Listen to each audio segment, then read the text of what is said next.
बिस्मिल्लाहिर्रहमानिर्रहीम। अस्सलाम वालेकुम। जब लिबिया में ये हालिया ज़लज़ला आया तो पाकिस्तानियों को अभी अंदाज़ा नहीं हुआ कि लिबिया में हुआ क्या है। यकीन कीजिए, जितना हो सके इस्तग़फ़ार भरें पाकिस्तान के लिए। जितना पढ़ेंगे उतना ज़्यादा फाका होगा और जितनी जल्दी हो सकता है पाकिस्तान के लिए कुछ करें। पहले लिबिया में समझ ले हुआ क्या है।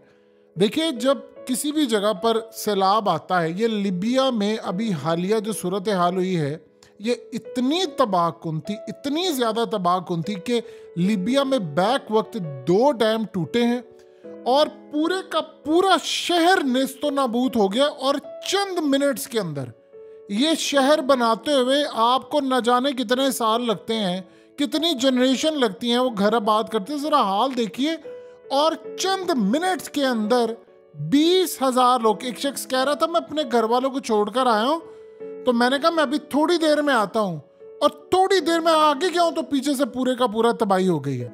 20,000 से ज्यादा। अभी इन्होंने पहले कहा था 2,000 है, पहले 900 का, तो वो 20-25,000 लोग लापता है। अभी ये बढ़ता बढ़ता 30-35,000 तक जाना है। अभी तो 20,000 हम समझिए जो उन्होंने ऑफिशियल कहा है। इतना ये शदीद पानी का जोर था कि पूरा शहर सेकंड्स के अंदर खंडरात में बदल गया और हर तरफ तबाही। आप ये समझिए, ये ऐसी सूरत हाल थी कि एक शख्स अपने घर से निकला तो उसने कहा कि घर वालों ने कहा कुछ खाने के लिए लेके, उसने कहा अच्छा मैं आता हूँ। वो गया कुछ लेने के लिए तो पीछे पूरा शहर गर्क हो गया है, पूरा शहर तबाह हो गया। अब ये सूरत हाल क्या और पाकिस्तान के लिए अलार्मिंग सिचुएशन क्या, इसको समझें। पहले आने से पहले सुर्ख आंधियां चली थी और उसके बाद ये डैम टूटा है और इस वक्त भी शदीद वहां पर बारिशें जारी हैं। अब एक बात आप अच्छी तरह समझ लीजिएगा, हमेशा से कभी जिंदगी के अंदर इस तरह नहीं होता, यानी बारिशें और सैलाब जो हैं वो इस तरह 25, 30, 40, 50 हज़ार इंसानों को तबाह नहीं करती। ये याद रखिएगा, इतने बड़े पैमाने पर नहीं होता ये मॉडर्न लाइफ के अंदर। अब ये लिबिया में जो 20,000 से ज्यादा लोग बेचारे इस दुनिया से रुखसत हुए हैं, ये असल में डैम टूटे थे। और जो डैम है वो असल में छोटे सैलाबों का रास्ता रोकते हैं, लेकिन जो बड़े और तबाहकुन सैलाब होते हैं उसकी राह हमवार करते हैं। ये बात आप समझिएगा। अब ये जो लीबिया के डैम्स टूटे थे, आप सिर्फ 1 सेकंड के लिए जरा पाकिस्तान की हालत समझ लें। पाकिस्तान के ज़लज़ले की जो पट्टी में बनाए गए बड़े डैम हैं, आप जरा इनका सोचिए। ज़लज़ले की पट्टी के ऊपर आपके, जिसको हम कहते हैं ना हमारी जो फॉल्ट लाइन्स है, उसके ऊपर आपके डैम बने हैं। अल्लाह कभी भी ना करे, अल्लाह कभी भी ना करे, अल्लाह कभी भी ना करे रहती दुनिया तक हमें ये दिन ना देखना पड़े। अगर खुदा ना खास्ता वहां पर वो डैम टूट जाते हैं, एक कोई बहुत बड़ा, एक कोई सिर्फ, अब आप ये समझ लें, एक शदीद मूनसून की बारिश हो या जलजिला आ जाए, तो आप सोचिए कि जलजिले की पट्टी के ऊपर ये डैम बने हुए हैं, फिर उसके बाद क्या सूरत हाल होगी हम यहाँ डिस्कस नहीं करना चाहते। सिर्फ ये कहना चाहता है कि अल्लाह से पनाह मांगिए। कराची इस वक्त फॉल्ट लाइंस के ऊपर है। दुनिया में सबसे ज़्यादा खतरात वाले जो ममालिक के शहर हैं उनमें कराची है। डैम्स पिछली सदी की चीज़ें हैं। अब इस सदी के अंदर ऐसा हो ये रहा है कि बिजली के लिए दूसरे सोर्सेज इस्तेमाल किए जा रहे हैं और यूरोप समेत दीगर जगहों पर वो ऐसा जो डैम है इनको ख़त्म करके दरियाओं को अब उनकी रवानी लौटाई जा रही है। और आपकी सूरत हाल क्या है? हमारा याद रखिएगा मामला ये है कि जो ख़ास तौर पर दरियाओं का रास्ता रोकने वाले दरियाओं के रहमो करम पर ममालिक होते हैं, उनके साथ बड़ी सूरत हाल बुरी होती है। हम तो फॉल्ट पर हैं। लिबिया के अंदर जो सूरत हाल पैदा हुई है उसमें अभी तक हम इस बारे में डिस्कस नहीं। वहाँ पर जो कहा जा रहा है कि मुस्लिम ममालिक के ऊपर जो हमला है ये बड़ा ख़तरनाक है, उसकी सबसे बड़ी एक वजह यह है कि इस सारे मामले के अंदर जो अजीबोगरीब आपको चीज़ ये लगेगी कि ये पूरी तरह टेक्नोलॉजी का इस्तेमाल करके सैलाब आता है और उसके बाद डैम टूटते हैं और पूरे का पूरा शहर ख़त्म हो जाता है। इस वक्त जो लाशें हैं वो जानते हैं कहाँ पर हैं? ये कचरा, जो कीचड़ आपको स्क्रीन पर आपकी नज़र आ रहा है, इस कीचड़ के अंदर लाशें हैं, आपको पता ही नहीं है। और वो ये इतनी बड़ी जो गाड़ियाँ आती हैं वो गंद निकालती हैं, तो किसी का सारा आ रहा है, जो किसी शख्स की पूरी बैग आ रहा है, कभी कुछ है। और इतनी वहाँ पर बदबू और इतने ख़तरनाक ज़रात है कि आपको अंदाज़ा नहीं है उसका, कि ये जो लोग वहाँ पर जाते हैं, जो ये काम करें, वो जब आते हैं तो उसको डी इन्फेक्ट किया जाता है। डिसइंफेक्शन इस सारी सूरत हाल का एक प्रोसेस है। ये बड़ा ख़तरनाक मरहला है और आप अंदाज़ा नहीं लगा सकते कि इस सारी सूरत हाल में पूरे का पूरा जो शहर है वो असल में ये अजीबो गरीब है कि हम पुराने ज़माने में कहते थे कि बस्तियों को अल्लाह ने उलट दिया है, तलट पलट कर दिया है। ये वो नमूना है जो कुरान और हदीस के मुताबिक वो वर्ड्स आपके जहन में चल रहे होंगे कि फलां फलां बस्ती को अल्लाह ने उलट दिया है। और इस बस्ती को उलटने में एक शख्स कह रहा था कि मैं मकान की चौथी मंजिल पर चला गया हूँ, चौथी मंजिल पर, तो दूसरी मंजिल तक पानी था।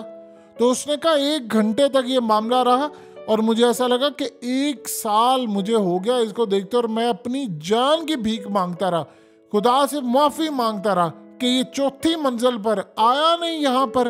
उसने कहा मुझे लगा 2 मंजिल क्रॉस हो गई हैं। आप इमेजिन कीजिए 2 मंजिलें, कितना बड़ा पानी होता है कि सब कुछ गर्क हो जाता है, आप बच नहीं सकते। 2 मंजिलें। तो यहाँ पर उसने ये बात कही, उसने कहा कि इस सारी सूरत हाल के अंदर मैंने अल्लाह से माफ़ी मांगी और मांगता रहा और उसके बाद मैं बच गया। सोचिए आपके नीचे सारे बह रहे हैं, गाड़ियाँ बह रही हैं, घर बह रहे हैं, खंडरात बन रहा है, आप जिंदा कैसे रहते? ये एग्जैक्टली वही सूरत हाल है। अल्लाह कभी भी ना करे हम में से कोई लोग या तीसरी जंग अज़ीम देखे, वो होनी तो है। वो जंग जब हम देखेंगे तो जो जिंदा रह जाएगा वो ज़्यादा तकलीफ में होगा, क्योंकि वो जितनी तबाही देखेगा, जिंदा रह जाने वाले जो लोग होंगे वो कहेंगे काश हम मर जाते। लोगों ने जो बच गए उन्होंने कहा कि हम चीखें सुन सकते थे, खिड़की से देखा कारें लाशें पानी में बह रही हैं, और ये सूरत हाल जितनी देर तक रही हम उस ट्रॉमा के अंदर अब जी रहे हैं। अब ये जो सैकड़ों जो लाशें हैं, इसके लिए एक तो थैले उनके पास मौजूद नहीं है, कफन उनके पास मौजूद नहीं है, और कीचड़ से जो भरी गलियां हैं इनके कितार दर कितार लगे हैं। ये असल में अब वो कह रहे हैं कि इज्तिमाई वो तदफीन इसकी कर रहे हैं, यानी कब्रिस्तान वहाँ पर भर चुके हैं, तो इज्तिमाई तदफीन अब हो रही है, इकट्ठे उन सबको दफनाया जा रहा है। यानी इस सारी सूरत हाल में लोगों को उन्होंने कहा है कि देखें, आप अगर ये बात कह रहे हैं कि आकर अपने प्यारों की देखें किसी की लाश का, ये काम ना कीजिएगा, इससे पहले कि आप लोग बीमारियों का भी शिकार ना हो जाए। तो अब जो भी आ रहा है हम किसी को देख नहीं सकते, किसी को नहीं, आप उठाएं इन सबको और आप दफनाते रहे। अब आप बताइए कि इस सारी सूरत हाल के अंदर, यानी ये ऐसा बताते हुए भी बड़ी तकलीफ होती है कि यानी एक ऐसा घर में वो गए थे, टूटे हुए घर में, तो दादी टीम ने वहाँ से पानी निकाला, तो एक औरत थी वहाँ पर, उसने अपने बेजान बाजुओं में अपने मुर्दा बच्चे को थामा हुआ था। अब यकीन कीजिए इतने दर्दनाक मामलात हैं, अल्लाह से पनाह मांगिए। पाकिस्तान की जो सूरत हाल है, अब यकीन कीजिए बड़ा गमज़दा वक्त पाकिस्तानियों पर चल रहा है। एक तरफ तो हम कहते हैं महंगाई और ये तमाम चीज़ें, खुदा पाक की कसम अल्लाह इस कौम के हाल पर रहम कर दे। अगर वहाँ से रहम ना हुआ ना तो हम बच नहीं पाएंगे। यकीन कीजिए हम इतनी फॉल्ट लाइंस के ऊपर जी रहे हैं, ग्लेशियर्स वहाँ से पिघल रहे हैं, और वो दुनिया में सबसे ज़्यादा ग्लेशियर्स हैं। हमें शायद 1 घंटा भी ना लगे, पूरे का पूरा मुल्क अल्लाह पाक उसको गर्क कर सकता है, वे बस्ती पूरी उलट सकता है। हमने पढ़ा, अब हम सारे उलट सकते हैं। हम बड़ी तकलीफ़ में हैं, हमारे ऊपर अल्लाह ने कहा कि मेरे बदतरीन अजाबों में से एक अजाब है कि तुम्हें मैं ग्रोह में तकसीम करूं, टुकड़े टुकड़े टोलियों में, और तुम्हें आपस में लड़ा दूं। पाकिस्तान ने बड़ा जुल्म किया अपने ऊपर, बड़ों से लेकर छोटों तक हम लोगों ने इतना जुल्म किया है, इतना जुल्म किया है। हमने इंडिया का मुकाबला देखिए, हम उनके साथ आज़ाद थे, लेकिन हमने बड़ा जुल्म किया। अपने लोगों ने एक दूसरे पर बड़ा जुल्म किया।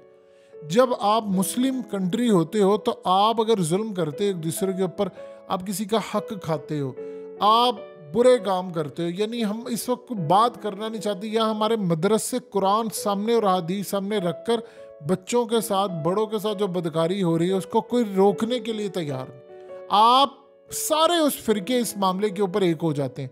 यूनिवर्सिटीज़ में क्या हो रहा है, कॉलेजों में क्या हो रहा है, आपकी जो बड़े बड़े जगह है वहाँ पर क्या रहा है, लड़कियों को यूनिवर्सिटीज़ में, यानी उनको ले जाया जाता है शाम की पार्टीज में, तुम्हें नंबर देंगे। अभी हालिया लोग डॉक्टर्स बन रहे थे, वो इतना बड़ा स्कैंडल जो पकड़ा गया है। आप बताइए आपके मुल्क में ऐसे डॉक्टर हैं, इसीलिए तो लोग इतने मर रहे हैं, गलत इंजेक्शन लगा, फलाना हो गया, ये हो गया। इस सारी सूरत हाल के अंदर याद रखिएगा, अल्लाह से पनाह मांग ले, जितनी जल्दी हो सकता है। आप फॉल्ट लाइन पर खड़े हैं, 1 सेकंड, ये पूरा शहर चंद मिनट के अंदर सफास्ती से मिट गया। आप 1 सेकंड में खुदा ना आसा कोई डैम कुछ टूटा, तो चंद मिनट की गेम है हम सब की जिंदगियों के लिए। अल्लाह से माफी मांगे।